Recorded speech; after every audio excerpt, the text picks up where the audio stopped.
Shalom అలేఖిం, షాలోమ్ అలేఖిం, షాలోమ్ అలేఖిం. దేవునికి లేఖన భాగాన్ని ధ్యానం చేద్దాం. ఆదికాండం 33వ అధ్యాయము 17వ వచనం. The book of Genesis chapter 33 verse 17.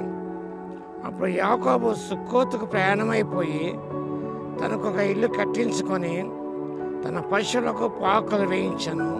అందుచేత ఆ చోటికి సుక్కోత్ అనే పేరు పెట్టబడను. సుక్కోత్ అనగా పాకలు.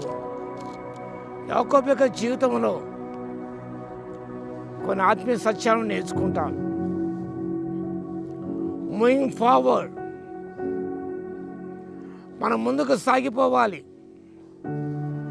మన ఆత్మీయ జీవితంలో we should go forward, move forward. మనం కొన్నిసార్లు ముందుకు సాగిపోలేక ఆగిపోతున్నాం. ఆగిపోకుండా సాగిపోవడం. Move forward, move forward. ఈ లోకం మనది కాదు. యాకోబు తాను రాత్రివేళ అరణ్య ప్రాంతంలో ఉన్నప్పుడు కలగంటాడు. ఆ సత్యం బైబిల్లో రాయబడింది.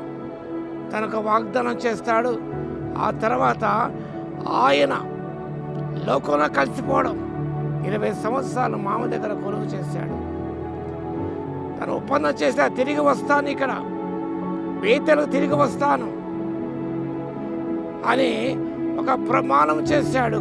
కానీ ఆయన తిరిగి బేతెలు రావడానికి తను ఎక్కడైతే నూనె పోసి ఇది దేవుని మందిరమగునని చెప్పాడో ఆ స్థలం తిరిగి రావడానికి 20 సంవత్సరాలు పట్టింది. 20 సంవత్సరాలు లౌకికంగా జీవిస్తూ వెళ్ళాడు. ఈ లోకం మనది కాదు. ఇది యాత్రికులు, పరదేశీల మనం. ఇది తాత్కాలికమైనదే. మనము దేవుడు దేని శిల్పి నిర్మాణంగా ఉన్నాడో పునాదులు ఆ పట్టణం కూడా ఎదురు చూస్తూ మనం ముందుకు సాగిపోవాలి. అలా దేవదేవుడు మోషే సెలవిచ్చాడు. మోషని మీద మొరపెడుతున్నాం, సాగిపో, మూవ్ ఫార్వర్డ్. ఎక్కడ మనం ఆగిపోకూడదు. బైబిల్లో లోతు భార్య ముందుకు సాగిపోక ఆగిపోయి ఉపస్తంభం అయిపోయినది. వెనుతిరిచకూడదు, ఎక్కడ ఆగిపోకూడదు. నువ్వు ముందుకు వెళ్ళాల్సిందే. ఇక్కడ యాకోబు ముందుకు వెళ్ళలేక మధ్యలో మజిలీ చేశాడు. తనకు ఇల్లు కట్టించుకున్నాడు. పశువులకు పాక వేశాడు. ఇక్కడ ఈ రైతు మాకు ఇక్కడ స్థలం ఇచ్చాడు, ఇక్కడ షూట్ చేసుకు అనుమతి ఇచ్చాడు. చిన్న పాక వేశాడు. ఇక్కడ అన్న యాకోబు కూడా పాకలు వేశాడు. సుక్కోతనగా పాకలు. మనం నివసించి ఇక్కడ కాదు, మనకు స్థిరమైన నివాసం ఇక్కడ కాదు. మంచి ఇల్లు కట్టించుకోత నివసించడానికి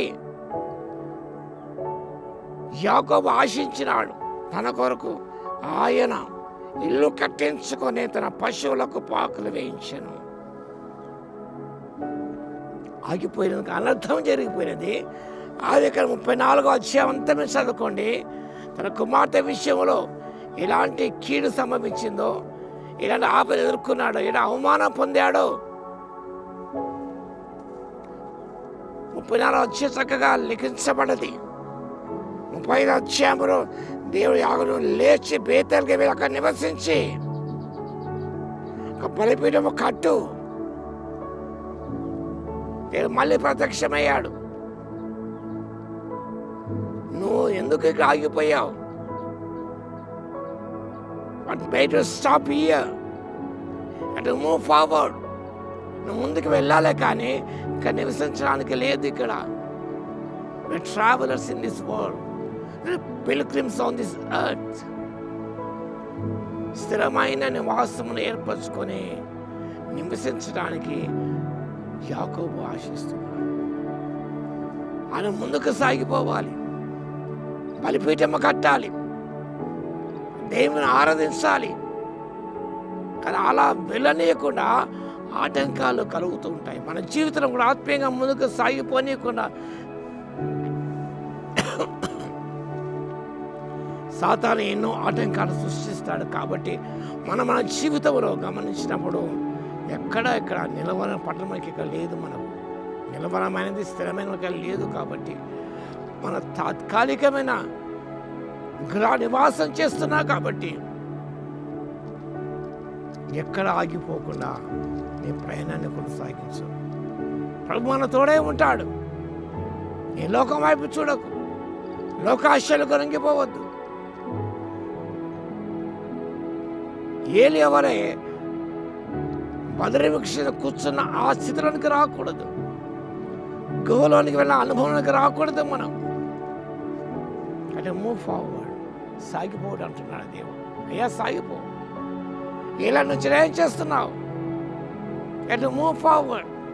యాకోబు ఇక్కడ ఏం చేస్తున్నావు? లేచి బేతేలుకి వెళ్ళు. Arise and go to Bethel, build an altar for me and worship me. ఇదే మాట దేవుడు శ్రమిస్తున్నాడు.